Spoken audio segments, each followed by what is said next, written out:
Ating Hana Filipino Worship. Tayo po muna ay manalangin.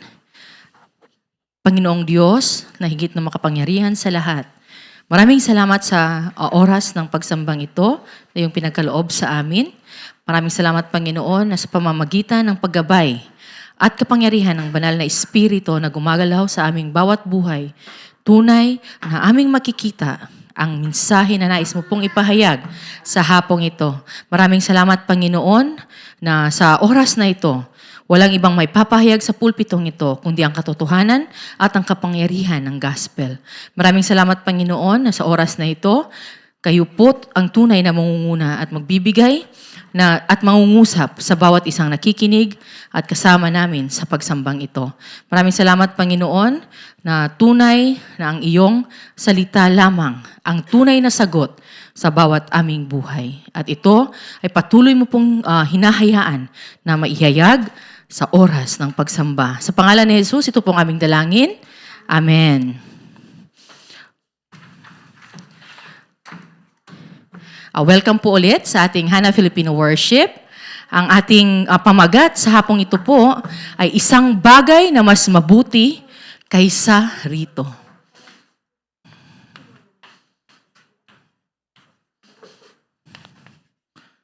Isang bagay na mas mabuti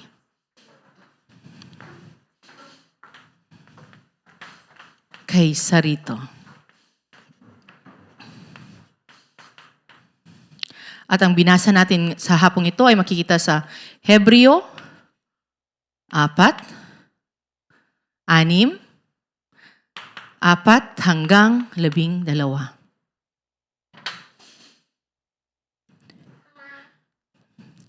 Kung titingnan po natin ang ating pamagat ngayon, isang bagay na mas mahalaga or mas mabuti kaysa rito.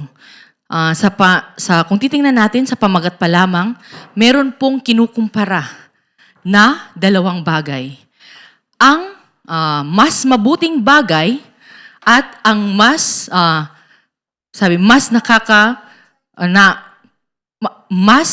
hindi mabuting bagay. So dalawang bagay ang kinukumpara ngayon sa ating mensahe.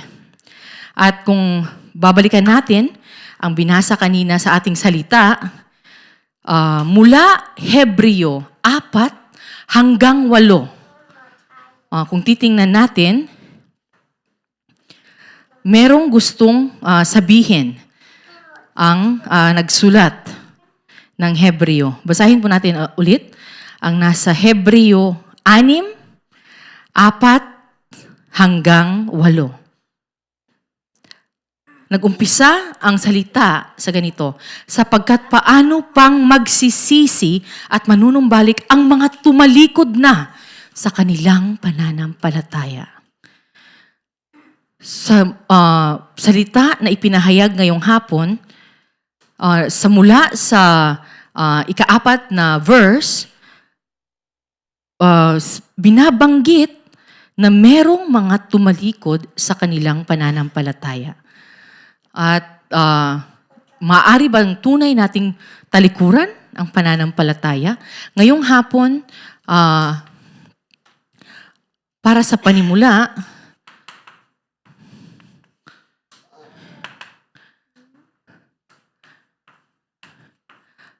anong buhay ng pananampalataya ang meron ako? Kung inyo pong natatandaan, siguro sa mga nakaraang linggo ng ating pagkikita o mensahe, lagi nating nababanggit ang salitang pananampalataya.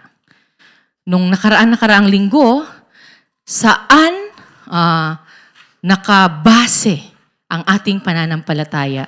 At ito po rin ay lagi kong naitatanong sa aking mga nakakasama at nakakashare ng message. Bakit ka mayroong pananampalataya? Ano ang batayan ng iyong pananampalataya?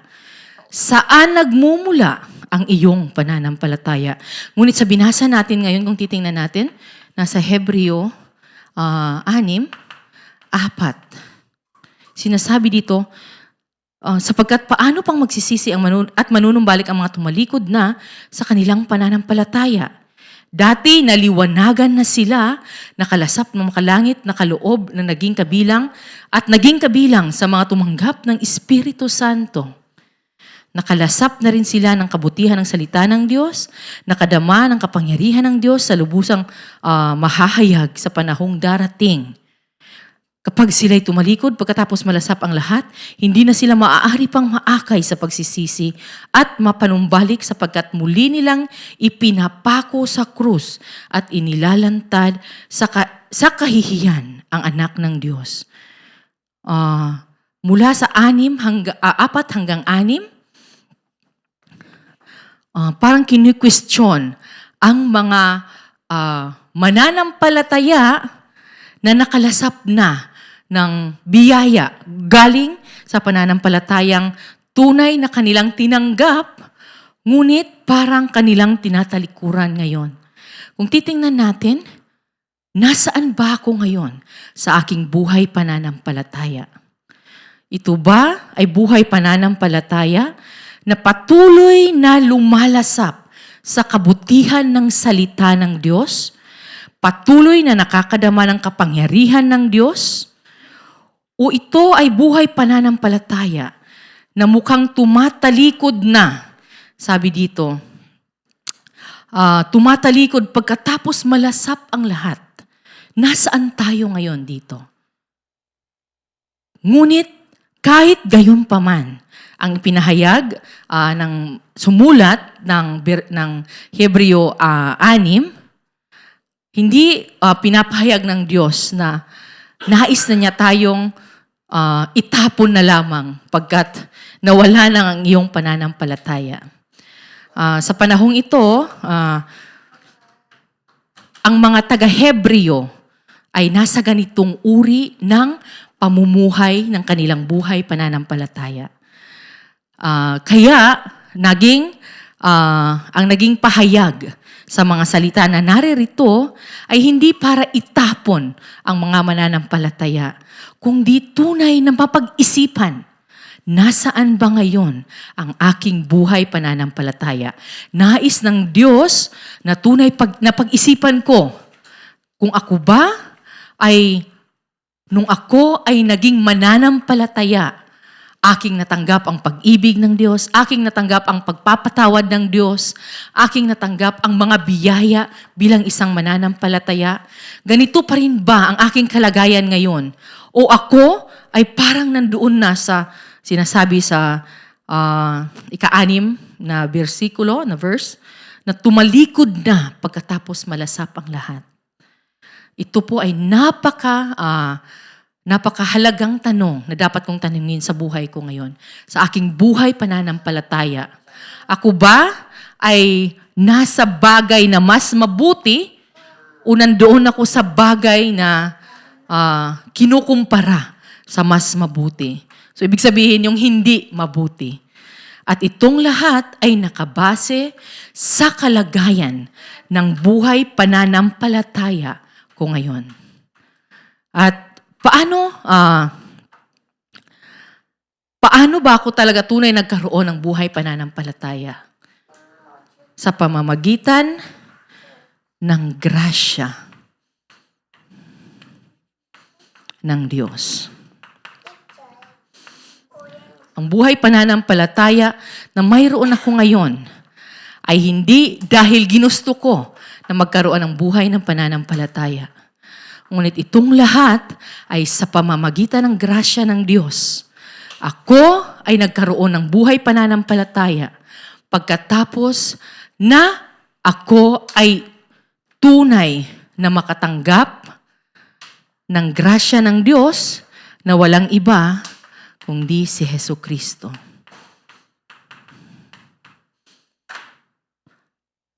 At sinasabi ng salita na si Jesucristo ang tunay na nag-iisa na mas mabuting bagay para sa ating buhay. Siya ang pinakamabuting bagay para sa ating buhay. Bakit? Dahil siya mismo ang Diyos naging laman, siya ay nagdusa, siya ay namatay, siya ay napako, namatay. At pagkatapos ng 3 araw, siya ay nabuhay na muli upang tunay na maibigay sa atin ang buhay na kasama siya. At ito ang tunay na kahulugan kung bakit mayroon ako ngayong buhay ng pananampalataya dahil sa ginawa ni Hesukristo. At ito ay patuloy na magbabalik sa salitang gospel. Ang gospel o ang tinatawag nating magandang balita. Ang gospel na siyang kailangan ng bawat tao ngayon. Kailangan ng mundo ngayon. At ang gospel na ito, ang tanging hindi nakakamtan ng tao at ng mundo. Kaya't kung wala ang gospel na ito, ang tao ay patuloy na naghihirap, ang tao ay patuloy na nararanasan niya ang itong bagay na ito. Ang bagay na hindi mas mabuti. Bakit? Dahil nawawala ang gospel.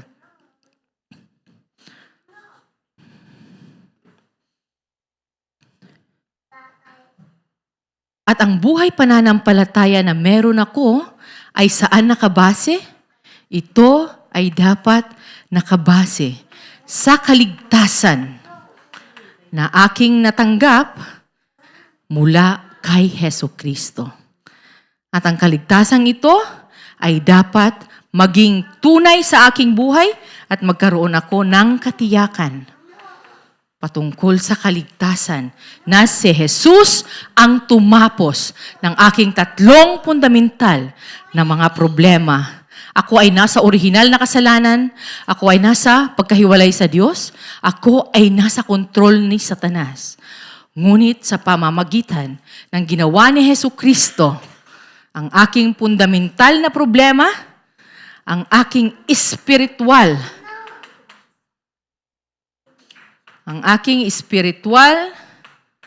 na problema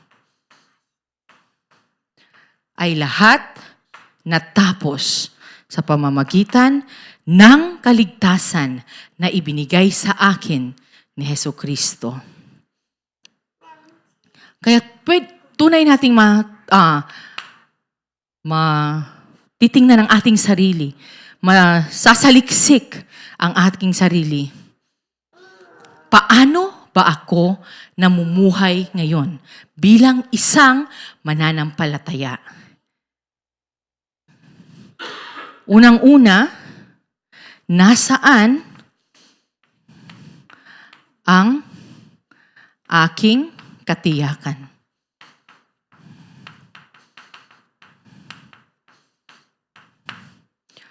Sa buhay na ito na ibinigay sa akin na nakatanggap na ng tunay na pagpapanumbalik sa buhay.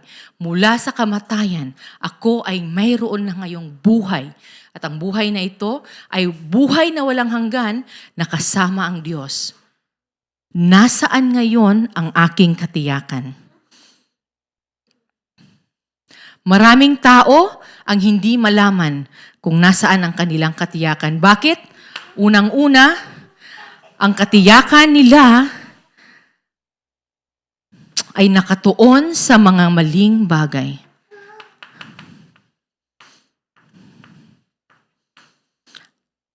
Pag ang katiyakan ng tao ay wala sa tamang bagay, kung wala sa kaligtasan ang katiyakan ng tao at ito ay nasa maling mga bagay, hindi natin mahahanap ang bagay na mas mabuti kaysa rito. Kung ano ngayon ang kalagayan ko, hindi ko mahahanap ang mas mabuting bagay kaysa sa katayuan ko ngayon, kaysa sa kalagayan ko ngayon. Bakit? Dahil ang aking katiyakan ay nasa maling mga bagay. Kung ang aking sa aking buhay pananampalataya, hindi ako makapanalangin,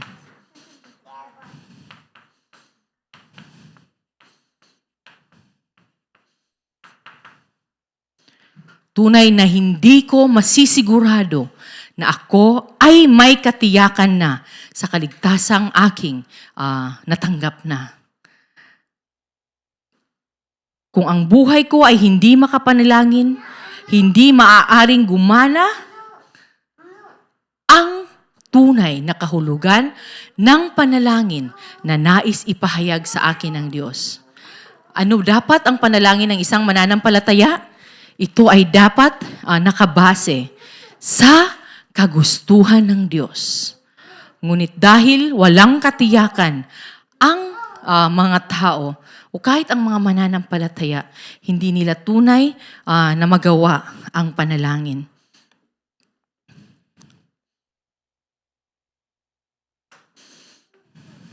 At ang bawat espiritual na pakikipaglaban ay laging talo o talunan ang mga mananampalataya. Bakit? Dahil hindi nila mahanap kung nasaan ang kanilang katiyakan. Kung titingnan natin sa unang Pedro 5:7 hanggang 8.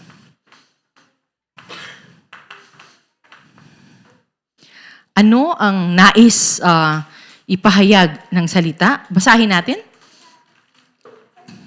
Unang Pedro 5:7 hanggang 8. Sinasabi dito, ipagkatiwala ninyo sa Kanya ang inyong mga alalahanin sa buhay sapagkat Siya ay nagmamalasakit sa inyo. Maging handa kayo at magbantay. Ang diablo ang kaaway ninyo na parang liyong umaatungal at maaali-aligid na naghahanap ng masisila. Kung walang katiyakan ang ating buhay pananampalataya, tayo ay laging magiging espiritual na talunan. At kung nasa espiritual na pagkatalo ang buhay natin, wala tayong ibang mararanasan, kundi ang mamoblema, mahulog sa depresyon, mag-alala sa bawat bagay. Wala tayong nahahanap na tunay na sagot, wala tayong nahahanap na tunay na kaligayahan. Ngunit, ang nais ng Diyos ay kagaya ng sinasabi sa binasa natin, tayo ay dapat maging mga handa. At ang kahandaang iyon ay tumutukoy sa katiyakan na mayroon ako sa aking kaligtasan.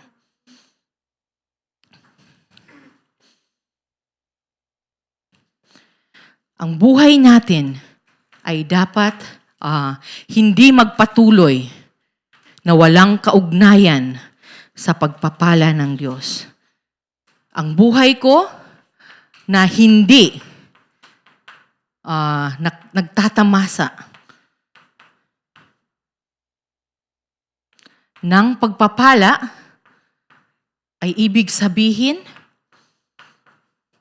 hindi ko tunay na nahahanap ang katiyakan na nasa kaligtasan na ibinigay lamang sa pamamagitan ni Hesukristo. Dapat tayong tunay na maging tiyak, tunay na manalangin, tunay na maging espiritual na manalo, at tayo ay dapat maging saksi sa pagpapala na aking natatamasa bilang mayroon akong katiyakan sa kaligtasan na aking natamo. At dapat alam ko kung nasaan ang aking katiyakan. Ito ay sa kaligtasan sa pamamagitan ni Hesukristo.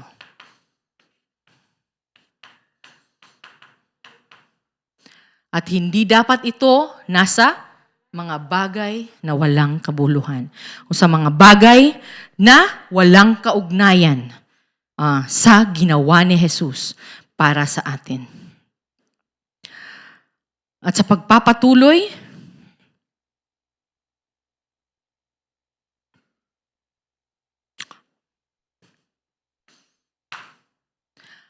ang buhay na tunay na nahanap ang mas mabuting bagay kaysa yung word na rito ngayon, yung salitang rito. Sana kung naiintindihan ng bawat nakikinig ngayon, isang bagay na mas mabuti kaysa rito.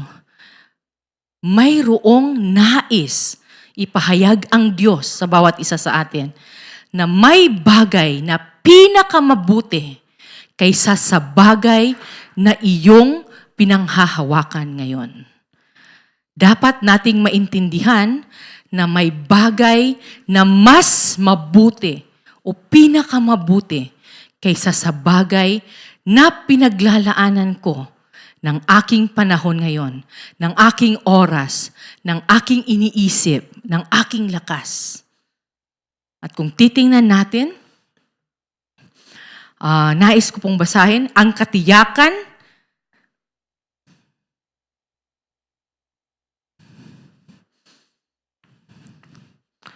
na nakabatay sa salita. Ang dapat na katiyakan na aking ini-enjoy ngayon at tunay na nagiging biyaya para sa akin. Ang salita na bilang biyaya ang dapat tunay na katiyakan sa aking buhay ngayon. Bakit? Ang salita lamang ng Diyos ang nagkakaroon ng tunay na katuparan. At ito, ang katuparan ng salitang ito, ang tunay na pinakamabuti para sa ating buhay. Maraming nagaganap sa ating buhay, di po ba? Maraming mga bagay na natutupad. Siguro meron kang pangarap na nagkaroon ng katuparan. Meron kang plinano na nagkaroon ng magandang direksyon. Mayroon kang mga naka-schedule na pagkatapos mong gawin ay nagkaroon ng magandang resulta. At maiisip natin na ito ang mga bagay na mas maganda. Ito ang mga bagay na mas mahigit sa buhay ko. Ngunit kung titingnan natin ng tama, mayroong mas mabuting bagay kaysa rito. Basahin po natin ang nasa Hebreo 6, 11 hanggang 12.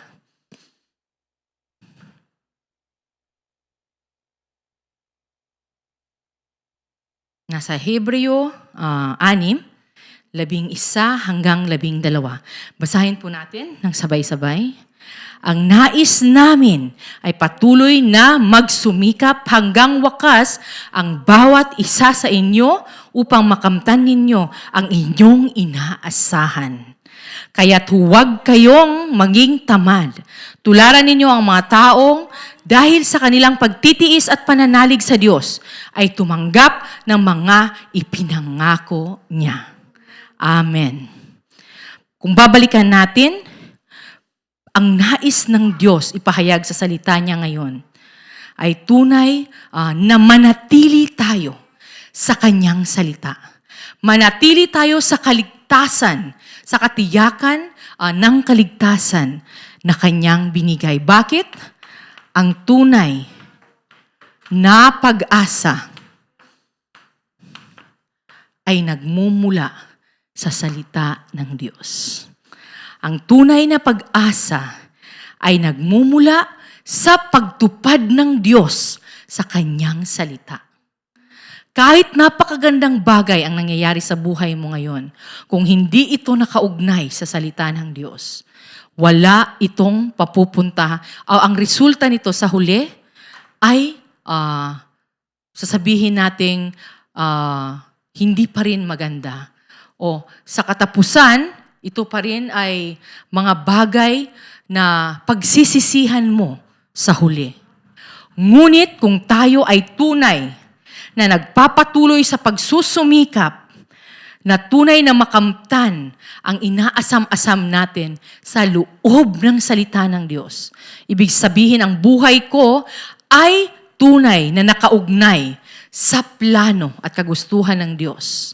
Ito ang magiging tunay na pag-asa para sa aking buhay. At sabi dito sa ika-12, kaya't huwag tayong maging tamad. Tularan ninyo ang mga taong dahil sa kanilang pagtitiis at pananalig sa Diyos ay tumanggap ng kanyang ipinangako. Ang Diyos ay tunay na nagbigay na ng biyaya sa pamamagitan ng kanyang pangako, sa pamamagitan ng pangalang pinakadakila sa lahat, ang pangalan ni Jesucristo. At sa pangalang ito lamang, tunay na makakamtan ng mananampalataya ang pinakadakilang bagay.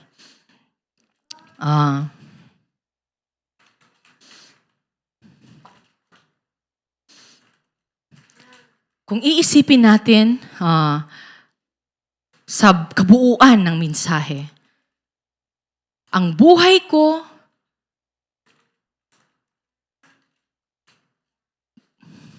ay nasa bagay ba talaga na mas mabuti? O ang buhay ko ay nasa bagay na inaakala ko lang na mas mabuti? Napakagandang pag-isipan po natin ngayon na ako ay binigyan na ng kaligtasan ng Diyos sa pamamagitan ng kanyang anak. Kanya nang ibinigay ang pinakamabuti na biyaya para sa atin. At ito ay maging anak ng Diyos. Kung babalikan natin, ang nasa Juan 1:12, tayo ay mga anak na ng Diyos.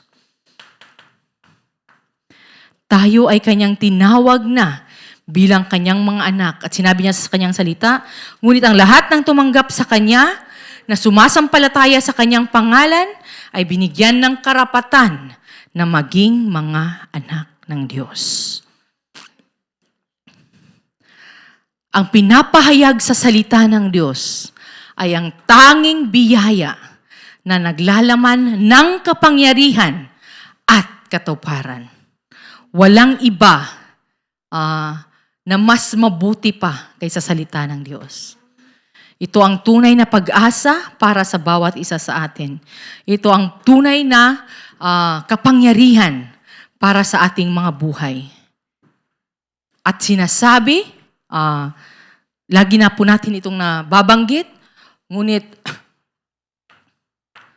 kung titingnan natin sa unang Juan 5:11 hanggang 13.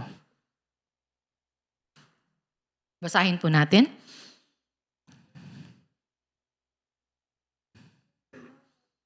Unang Juan 5:11 hanggang 13. At ito ang patutuo. Ipinagkaloob sa atin ng Diyos ang buhay na walang hanggan at ito'y makakamtan natin sa pamamagitan ng kanyang anak. Ang sino mang pinananahanan ng anak ng Diyos ay mayroong buhay na walang hanggan. Ngunit ang hindi pinapanahanan ng anak ng Diyos ay hindi makakaranas ng buhay na walang hanggan. Isa pang 13, isinusulat ko ito sa inyo upang malaman ninyo na kayong sumasampalataya sa anak ng Diyos ay may buhay na walang hanggan. Amen. Sinasabi sa salita na tayo ay may buhay na walang hanggan sa kanyang anak. At ito ang katotohanan na nais ipahayag ng kanyang salita. Ang katotohanan ito ay dapat katotohanan din para sa aking buhay. Ang katotohanan sinasabi ng salita o pinapahayag ng salita ay tunay na maging katotohanan para sa akin. Bilang tumanggap na tayo sa katotohanan ni Kristo na siyang nagbigay ng bagong buhay para sa bawat isa sa atin. Nagbigay ng tunay na buhay sa bawat isa sa atin, na tunay na tumapos ng 3 fundamental na problema ng buhay ng tao. Ang buhay ko ay tunay na mailaan, walang iba, kundi sa pananalig kay Kristo bilang aking Diyos at tagapagligtas. Na ang aking buhay ay tunay na nakalaan sa bagay na mas mabuti. At ito ang kaligtasan na aking natanggap mula sa anak ng Diyos. At tayong lahat, kung titingnan natin, ay nagkaroon na ng tunay na kalayaan sa pamamagitan ng salita. Ang buhay ko noon, kung titingnan natin sa Efeso, 2:2. Basahin natin.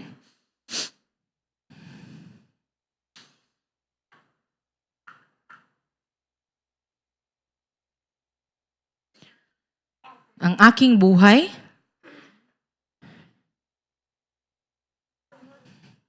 sa Efeso 2:2, sinusunod ninyo noon ang masasamang takbo ng mundo at napailalim kayo sa prinsipe ng kasamaan at espiritong naghahari sa mga taong ayaw pasakop sa Diyos.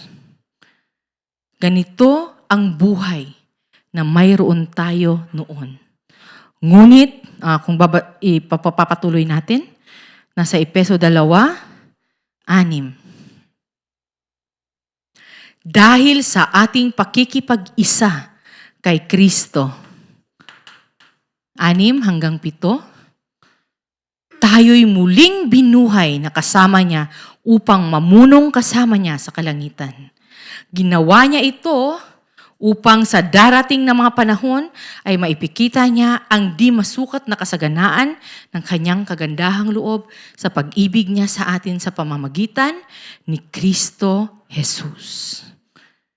At kung pagpapatuloy pa natin sa 8, sapagkat dahil sa kagandahang loob ng Diyos, kayo ay naligtas sa pamamagitan ng pananampalataya.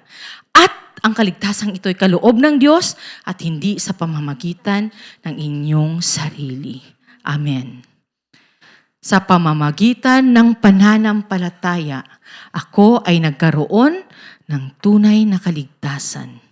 At ang lahat ng ito ay nanggagaling sa grasya ng Diyos. Ako ngayon ay nasa mas mabuting bagay kaysa sa ano pa man ang iniisip kong mas mabuti na nasa mundong ito. Panalangin po natin na tunay na ang buhay natin ay manatili sa kalayaan, sa pagtamasa ng kaligtasan, katiyakan sa kaligtasan, at tunay na pag-asa na nasa loob lamang ni Jesucristo. Sa konklusyon,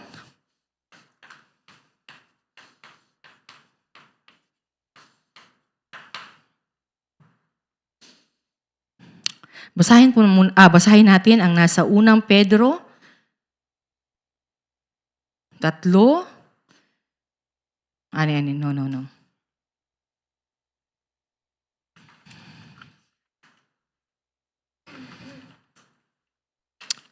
Nasa Juan 6:39.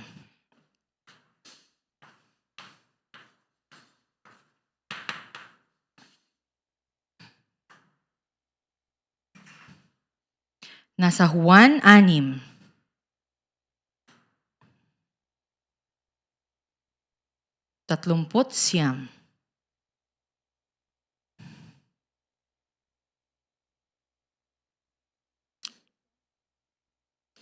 Basahin natin.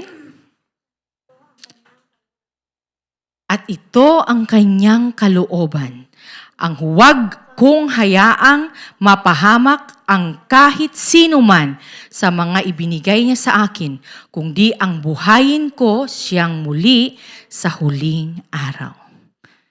Ang nais ng Diyos ay tunay na makasama ang bawat isa sa atin.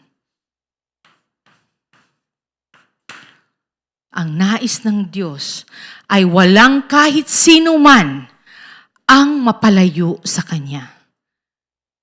Ang nais ng Diyos ay ang bawat isa sa atin matamasa ang bagay na mas mabuti sa kung anuman ang iniisip natin na mas mabuting bagay sa mundong ito. Nais ng Diyos na tayo ay umalis na sa korupsyon ng buhay na patuloy na naglilinlang sa tao. At ito ay ang nais pa rin gawin ni Satanas sa buhay ng tao. Ang linlangin ang tao, ang ilagay ang tao sa kadiliman, ang ilagay ang tao sa walang pag-asa, kawalan ng pag-asa. Ngunit ang nais ng Diyos ay ilagay tayo sa bagay na mas mabuti kaysa roon. At ito ay magkaroon ng katiyakan sa kaligtasang Kanyang ibinigay sa pamamagitan ni Jesucristo at ang buhay ko na tunay na manatili sa salita ng Diyos.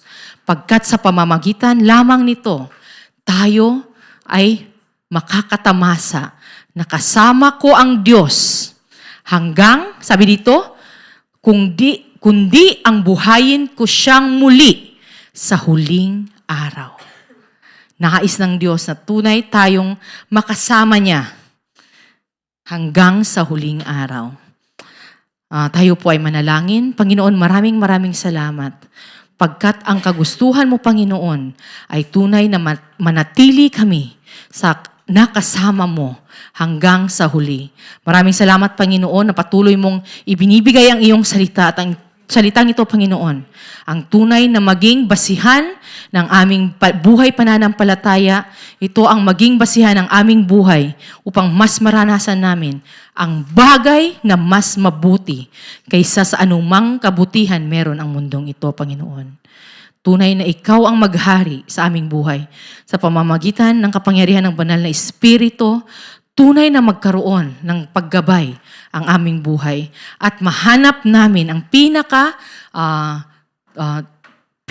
gusto mo, Panginoon, na mangyari sa aming buhay.